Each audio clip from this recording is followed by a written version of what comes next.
हमको हमी से चुरा लो, दिल में कहीं तुम छुपा लो, खो न जाए हम अकेले, हमको हमी से चुरा लो। जय हिंद दोस्तों, आप लोग आ चुके हैं तो चलिए कोई बात नहीं, गाना सुन लिए तो अब पढ़ाई कुछ कर लेते हैं। देखिए आज हम लोग समझेंगे कि संख्या को आरोही और अवरोही क्रम में कैसे सजाना है। ठीक है, यानी कि संख्या को आरोही और अवरोही क्रम में सजाना है। ठीक, देखिए पहले हम लोग समझते हैं कि आरोही और अवरोही जो है ये दोनों क्या होता है, आरोही क्रम और अवरोही क्रम। पहले हम आपको क्रम समझाते थे। देखिए क्रम क्या होता है, यदि आप कोई भी अंक को या कोई भी संख्या को यदि आप एक के पीछे एक करके अगर आप लिखते जा रहे हैं तो यह आरोही क्रम या अवरोही क्रम। जैसे मान लीजिए क्रम होता है 6 7 8 9, ठीक है, 10 लिखे, 11 लिखे, 12 लिखे, इस तरह से अगर आप लिखते जा रहे हैं तो यह एक क्रम है। यह क्या है, क्रम। या मान लीजिए कि लिख दीजिए 9 लिख दीजिए, 8 लिख दीजिए, 7 लिखिए, 6 5 4 3 2 1 0, फिर -1 -2, ऐसे अगर आप लिखते जा रहे हैं तो ये भी एक क्रम ही हुआ। यानी कि अगर हम आपको ये बता दें कि अगर आप एक संख्या के पीछे उसकी संख्या फिर उससे छोटा उसकी छोटा ऐसे अगर लिखते जा रहे हैं ना तो ये क्रम होता है। और क्रम यदि बढ़ रहा हो तो उसे हम बढ़ते क्रम कहेंगे, और क्रम यदि घट रहा हो तो उसे घटते क्रम कहेंगे। जैसे हम ऊपर देखिए 6 के बाद 7, 7 के बाद 8, 8 के बाद 9, 9 के बाद 10, 10 के 11, यानी कि ये बढ़ रहा है। ठीक है, यानी कि छोटा से बड़ी की ओर जा रहा है, बड़ी संख्या बनते जा रहा है, तो ये हमारा हो गया बढ़ते क्रम। ठीक, ये हमारा बढ़ रहा है तो इसको हम बोलेंगे बढ़ते क्रम। ठीक है, नीचे वाला को देखिएगा तो 9 है, 9 के बाद 8, 8 के बाद 7, 7 के बाद 6, 6 के बाद 5, 5 के बाद 4, 4 के बाद 3 के बाद 2, देखिए घट रहा है। तो नीचे वाला क्रम को हम लोग क्या कहेंगे, इसको कहेंगे घटते क्रम। ठीक है, नीचे वाला हमारा हो जाएगा घटते क्रम, ऊपर वाला हो जाएगा बढ़ते क्रम। इसी बढ़ते क्रम को ही हम लोग कहते हैं आरोही क्रम। ठीक है, समझ गए आप लोग कि बढ़ते क्रम को हम लोग क्या बोलेंगे, आरोही क्रम। और नीचे जो घट रहा है तो घटने वाला को हम लोग बोलते हैं अवरोही। क्या बोलते हैं, अवरोही क्रम। ठीक है, अंग्रेजी में अगर आप कहिएगा तो बढ़ते क्रम यानी कि आरोही क्रम को एसेंडिंग ऑर्डर कहा जाता है और नीचे वाला को डिसेंडिंग ऑर्डर कहते हैं। ठीक है, ये समझ गया कि असेंडिंग ऑर्डर ये हो गया और डिसेंडिंग ऑर्डर ये हो गया। अगर संख्या बढ़ रहा हो तो बढ़ते क्रम है, अगर संख्या घट रहा हो तो घटते क्रम है। ये आपको समझ में आ गया, चलिए ठीक है, ये तो नॉर्मल थी, हमने समझ लिया इसको। चलिए एक क्वेश्चन है, देखिए ये हमारे क्रम के रूप में लिखा हुआ है।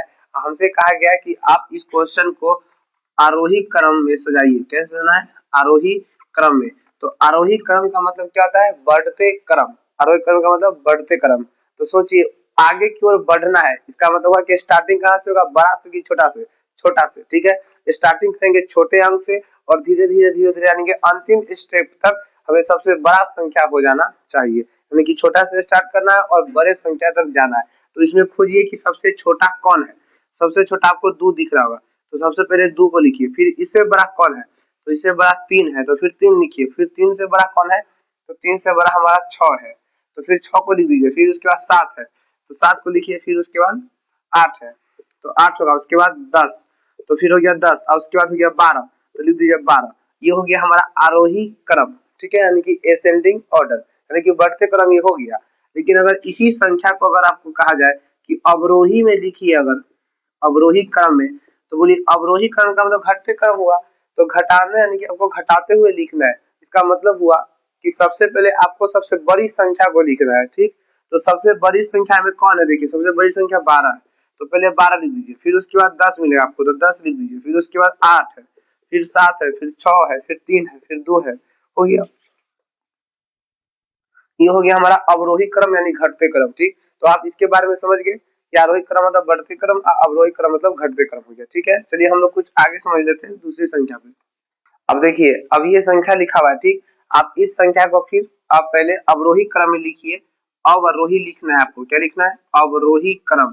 तो अवरोही क्रम का मतलब होता है घटते क्रम, यानी कि आपको सबसे पहले सबसे बड़ा अंक लिखना है, यानी कि सबसे बड़ी संख्या, और उसके बाद लिखना है आपको सबसे छोटी संख्या, फिर छोटी, फिर छोटी, अंतिम तक सबसे छोटी संख्या हो जाना चाहिए।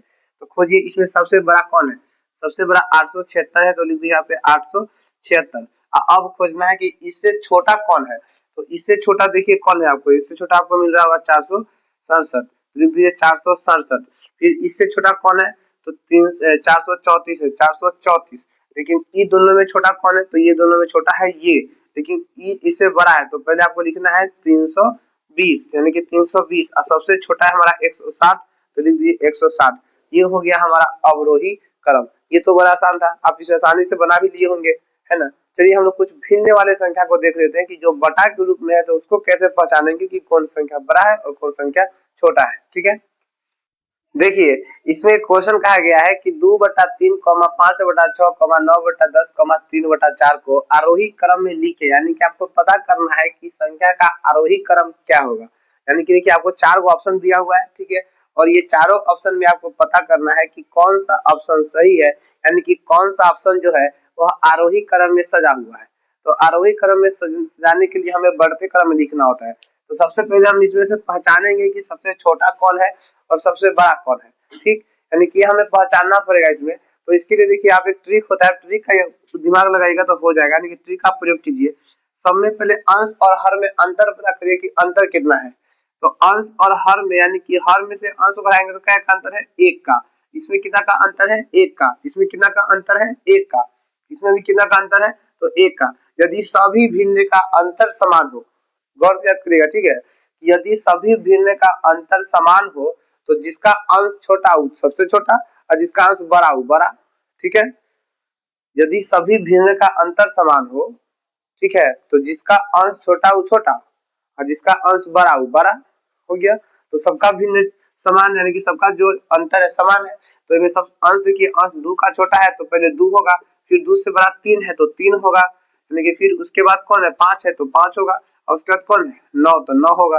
यानी कि अंश को देख करके लगा देना है और इसके बाद जो सबका है वो फिट कर दीजिए, यानी कि हो गया 9/10। देखिए ऑप्शन नंबर कौन सही है, ऑप्शन नंबर डी सही है, सी सही है, हो गया, ठीक है। तो इस तरह से आपको पहचानना है। अगर आप कहिएगा कि यदि अंश हर और अंश का जो अंतर सेम ना हो तब क्या करना है, तो इसका भी उपाय है, वो भी आपको सिखा देंगे, पहले ये समझ लीजिए, ठीक है। आगे एक और क्वेश्चन देख लेते हैं। चलिए अब हम लोग अगला क्वेश्चन की ओर देखते हैं। देखिए ये क्वेश्चन कह रहा है कि 5/6, 10/11, 2/3, 6/7 का आरोही क्रम है, यानी कि ये क्वेश्चन का हमें आरोही क्रम में पता करना है। तो फिर सबसे पहले आप अगर भिन्न वाले को क्रम देखिएगा तो आप सबसे पहले पता करिए कि अंश सेम, अंश और हर का जो अंतर है वो सेम है कि नहीं है।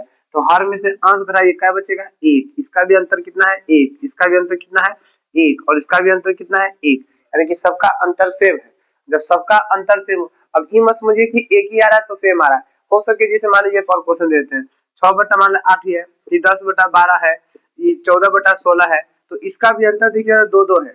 इसका मतलब अंतर सेम होना चाहिए, चाहे 2-2 रहे तब, चाहे 3-3 रहे तब, चाहे 4-4 रहे तब, चाहे 1-1 रहे तब, अंतर क्या होना चाहिए, सेम होना चाहिए, ठीक। जब अंतर सबका सेम है तो क्या करना है, अंश को देखना है। अंश जिसका छोटा होगा वो छोटा संख्या है, जिसका अंश बड़ा होगा वो बड़ा संख्या है, ठीक। तो इनमें सबसे छोटा अंश किसका है, 2 का, तो 2 हमारा छोटा है। 2 से बड़ा 5 है तो 5 हुआ, फिर उसके बाद 6 है तो 6 हुआ, फिर उसके बाद 10 है तो 10 हुआ। इसमें देखो ऑप्शन में ऐसे अगर हम खोजेंगे तो 2, 5, 6, 10 ये भी है वो भी है, यानी कि बहुत सारे ऑप्शन मिलेगा आपको ऐसा। तो आपको क्या करना है, चिन्ह को देखना है। चिन्ह क्या होता है कि जो संख्या बड़े होते हैं, जैसे 5 और 6 में ये संख्या बड़ा है तो बड़े संख्या की ओर 2 मुंह ऐसे करके खुलता है, ठीक, यानी कि जो 2 है उस 2 मुंह है, समझिए कि बड़ है, और जिधर नोकी आपको दिख रहा है नोक, ये छोट है ना, जिधर नोक वो छोट है ना, जिधर चोट उधर नोक, ये बात याद रखिएगा। तो इधर नोक है यानी कि छोट है, ठीक है। अब हो गया, इधर 2 गो मुंह, इसका मतलब बड़ा है। सोचिए अगर कोई बड़ा आदमी उसको आप ऐसे दिखाते हैं कि सेल्फी के लिए, तो मतलब ये बड़ा चीज का साइन दिखा रहा है, यानी कि 6 बड़ा संख्या है और 5 क्या है, छोटा संख्या है। तो यानी कि छोटे की इधर 1 मुंह रहेगा और बड़े संख्या की इधर 2 मुंह रहेगा, ठीक है। तो इसमें हम लोग पकड़ते हैं, देखिए इसमें कह रहा है कि जो 2 है ये 2/3 5/6 से बड़ा है। क्या बड़ा है, देखिए तो नहीं ना, छोटा है ना, इसका मतलब ये ऑप्शन हमारा गलत हो गया। नीचे वाला में बोल रहा है कि 2/3 से बड़ा है 5/6, ठीक है, ये सही बोल रहा है। आगे बढ़ेंगे तो फिर बोल रहा है कि 6/7 से 5/6 जो है छोटा बड़ा है, यानी कि 5/6 से 6/7 छोटा संख्या है, ये बोल रहा है ऑप्शन में। तो गलत बोल रहा है, क्योंकि ये तो बड़ा संख्या है 6, 5 से बड़ा है क्यों, क्योंकि 5/6 से बड़ा संख्या है 6/7। तो ये बड़ा होना चाहिए कि ऐसा चिन्ह होना चाहिए, लेकिन यहाँ पर ऐसे चिन्ह है तो ये भी ऑप्शन हमारा गलत हो जाएगा। ठीक, ऑप्शन सी को देखते हैं। तो इसमें कह रहा है कि 2/3, इससे बड़ा है 5/6, इससे बड़ा है 10/11। ठीक है, ये तो सही है कि बड़ा है, लेकिन 10/11 से बड़ा बोल रहा है कि 6/7 है।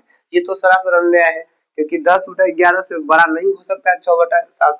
क्यों नहीं बड़ा हो सकता है? क्योंकि दोनों का अंतर, इसका भी अंतर 1 है, इसका भी अंतर 1 है, अंतर सेम है। इसका भी अंतर 1 तो 1, इसका भी अंतर 1 होगा, यानी कि सबका अंतर सेम है। जब सबका अंतर सेम होगा तो जो सबसे बड़ा होगा वो सबसे बड़ा संख्या है। तो 10 होना चाहिए सबसे बड़ा, ये 10 से छोटा है, इसीलिए ये पहले होता है ये बात, यानी कि ये ऑप्शन भी हमारा क्या है, गलत है। और जब 3 ऑप्शन गलत हो गए तो चौथा ऑटोमेटिक सही होगा। कंफर्म है कि ये सही होने वाला है। ठीक है, तो ये आपको समझ में आ रहा होगा कि हम क्या बता रहे हैं। ठीक है।